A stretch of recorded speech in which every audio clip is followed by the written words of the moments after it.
I look forward to the soon coming of Jesus and the blessed hope when this mortal shall put on immortality. As I prepare to meet the Lord, I will witness to his loving salvation, and by life and word help others to be ready for his glorious appearing.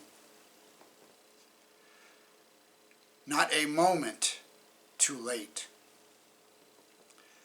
But when the fullness of the time had come, God sent forth his Son, born of a woman, born under the law, to redeem those who were under the law, that we might receive the adoption as sons.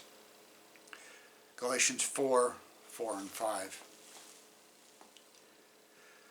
When you study the prophetic passages of the Old Testament, it becomes obvious that the timing of Jesus' birth was no accident.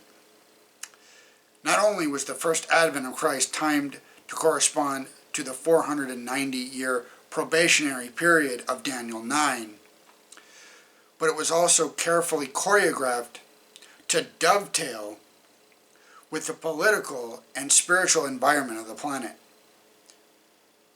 Providence had directed the movements of nations and the tide of human impulse and influence until the world was ripe for the coming of the deliverer.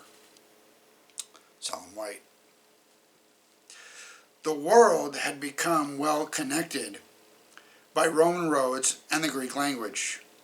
A large number of the Israelites were living in remote nations but would come to Jerusalem for the feasts. Faith in pagan religions was waning. Everything was perfect for Jesus to come. Can there be any doubt that the same is true of the second? We do not have the precise time-setting prophecies, such as the 27-week prophecy, which pinpointed the moment of Jesus' public ministry. But we have enough evidence, based on the same prophecy, to suggest that we are getting very close.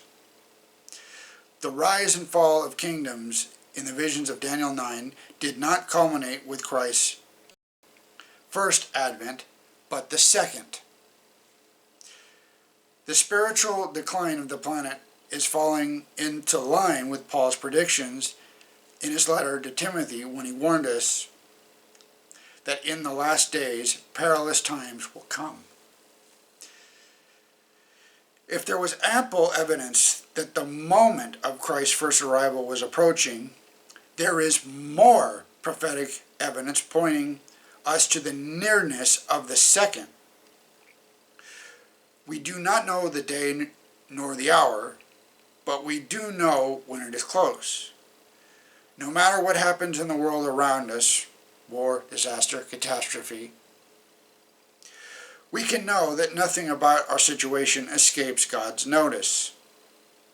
When Jesus does return, it will be at the fullness of the time, at precisely the right moment, not a moment too soon, and not a moment too late. Our role is to live by faith and keep about the work until the moment arrives, trusting that no matter what happens, when Jesus does finally light up the eastern sky, God chose the moment, and there could not possibly be a better one.